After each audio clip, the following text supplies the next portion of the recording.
हम लड़कियों को अच्छी माँ होना बचपन से सिखाया जाता है। लड़कों को कौन सिखाता है अच्छा पिता होना? चलिए आपको दो पिताओं की कहानी सुनाती हूं। एक महान स्वीडिश फिल्मकार हुए हैं इंगमार बर्गमैन। बर्गमैन के बचपन का एक वाकया है जो उन्होंने अपनी आत्मकथा द मैजिक लैंटर्न में लिखा है। उस वक्त बर्गमैन की उम्र कुछ 9-10 साल रही होगी। बड़ा होता बच्चा अपनी देह के प्रति जिज्ञासु है, उसे छूकर महसूस करना समझना चाहता है। घर में पिता का कठोर अनुशासन है। पिता एक बार एकांत में बेटे को खुद को छूते हुए देख लेते हैं और उस पाप की सजा बच्चे को मिलती है 10 बेंत। सजा का भी एक खास तरीका था। बच्चे को पहले पादरी पिता के कन्फेशन रूम में ले जाया जाता, जहां वह एक मेज पर सिर झुकाकर खड़ा हो जाता।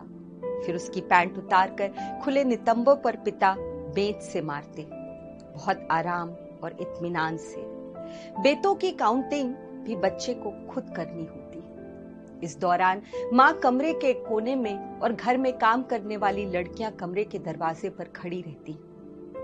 ठीक ऐसा ही एक वाकया है नोबेल विजेता टर्किश लेखक उरहान पामुक की जिंदगी का, जिसके बारे में वो अपने memoir Istanbul memories in the city में लिखते हैं। तो एक दिन उरहान जब अपने पिता की स्टडी में अकेला होता है तो पिता अचानक कहीं से आते हैं, अपनी स्टडी का दरवाजा खोलते हैं और देखते हैं कि उरहान खुद को छू रहा है। पिता एक क्षण को देखते हैं और फिर कहते हैं, ओह आई एम सॉरी, और कमरे का दरवाजा बंद करके चले जाते हैं। उरहान के पिता ने अपने बेटे पर कभी हाथ नहीं उठाया। इन दो अलग पिताओं और उनके दो अलग रवैये ने जिस तरह का इंसान गढ़ा, वो इंगमार बर्गमैन और उरहान पामुक थे। दोनों महान रचयिता, लेकिन बर्गमैन की जिंदगी में जितना अंधेरा, पामुक की जिंदगी में उतनी ही रोशनी। पिता की हिंसा, पिता की मार, पिता का चिल्लाना, डांटना, गुस्सा करना, हुड़क कर बात करना, पिता से डरना, पिता को देखकर दुबक जाना, ये इस देश के अधिकांश लड़कों और लड़कियों की जिंदगी की कहानी है। लड़कों की ज्यादा, क्योंकि अनुशासन के नाम पर उनके साथ पिताओं ने ज्यादा हिंसा की है। फिजिकली और इमोशनली एब्सेंट और अब्यूसिव पिताओं के हाथों बच्चों के साथ जो अन्याय होता है, उसकी कीमत बच्चे ताउम्र चुकाते हैं और अंत में अपने पिता जैसे ही इमोशनली एब्सेंट और अब्यूसिव पार्टनर्स में बदल जाते हैं। मैं ये सारी बातें क्यों कह रही हूँ? बस इतना बताने के लिए कि जीवन में सिर्फ माँ जरूरी नहीं है, पिता भी उतने ही जरूरी हैं। पिता बहुत बहुत जरूरी हैं।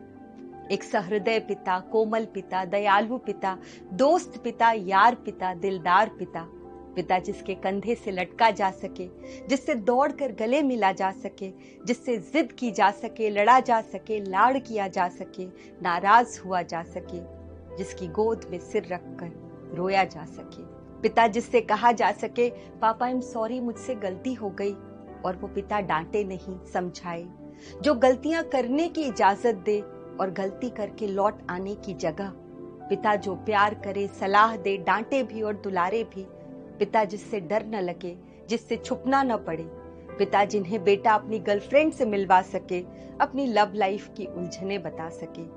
स्कूल, कॉलेज, हॉस्टल और नौकरी के लिए दूसरे शहर जाते हुए जिस पिता के हाथ चूमकर कहा जा सके, पापा आई लव यू।